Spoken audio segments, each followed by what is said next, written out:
कार्यक्रमाचे अध्यक्ष, प्रमुख पाहुणे व उपस्थित जनसमुदाय, आजचा दिवस हा अत्यंत आनंदाचा व उत्साहाचा दिवस आहे. आज आपण सर्वजण एकाच वेळेस अनेक महापुरुषांची जयंती साजरी करण्यासाठी येथे एकत्र जमलो आहोत.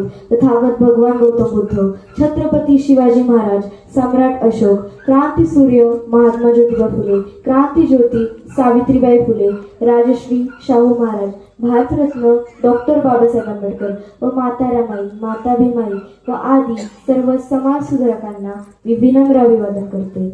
आजच्या या अभिवादन सभेच्या निमित्त मी तुम्हाला भारतरत्न डॉक्टर बाबासाहेब आंबेडकर माझ्या शब्दात मांडण्याचा प्रयत्न करते.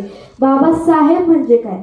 भारताचे गौरव, विश्वरत्न, शिक्षण, संघर्ष, सन्मान, स्वाभिमान, संवर्धनाचे प्रतीक, शीलवान, गुणवान, धैर्यवान, तेजवान, विवेकवान, दयावान, महान विद्वान, जगातील उच्च कोटीचे लेखक, समीक्षक, विचारक, शोषितांचे उद्धारक, 32 पदव्यांचे धारक, भारताचे प्रखर वक्ते, प्रवक्ते, अधिवक्ते, नेते, शोधकर्ते, कोट्यावधींचे उद्धार करते, बुद्धांचे अनुयायी, मानवतेचे शिपाई, निडर, निर्भीड, निश्चयी, निस्वार्थ विठ्ठल, 9 भाषांचे जाणकार, कायद्याचे रचनाकार, भारतीय संविधानाचे शिल्पकार म्हणजेच भारतरत्न डॉक्टर बाबासाहेब आंबेडकर.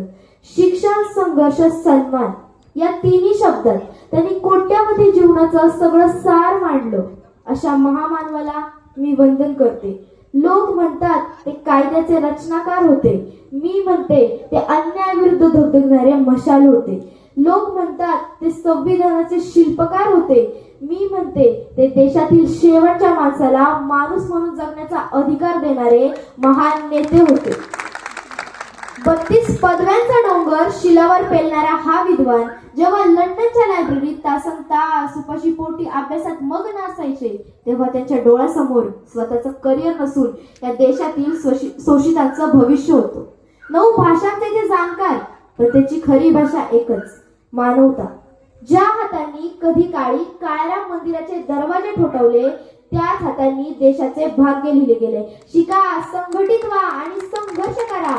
हा मंत्र केवळ शब्दांचा खेळ नव्हता, हा हजारो वर्षातील गुलामीचा साखळदंड तोडणारा हुंकार होता.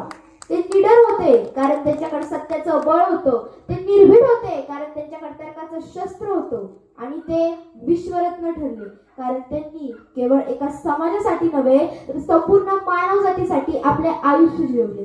त्यांची जयंती हा केवळ उत्सव नसून हा प्रेरणेचा दिवस. या दिवशी आपण स्वतःला विचारलं पाहिजे की डॉक्टर बाबासाहेब आंबेडकरांच्या विचारांचा वारसा आपण किती जपलाय. समता, बंधुता व न्याय या मूल्यांसाठी आपण किती झटलोय, किती झटतोय. डॉक्टर बाबासाहेब आंबेडकरांनी आपल्याला संविधान दिलं.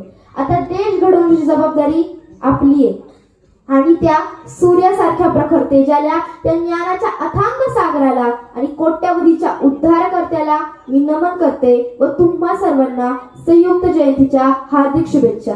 मला व्यासपीठावर बोलण्याची संधी दिल्याबद्दल आमच्या संघाचे आभार मानते व इथेच थांबते. जय भीम. डॉक्टर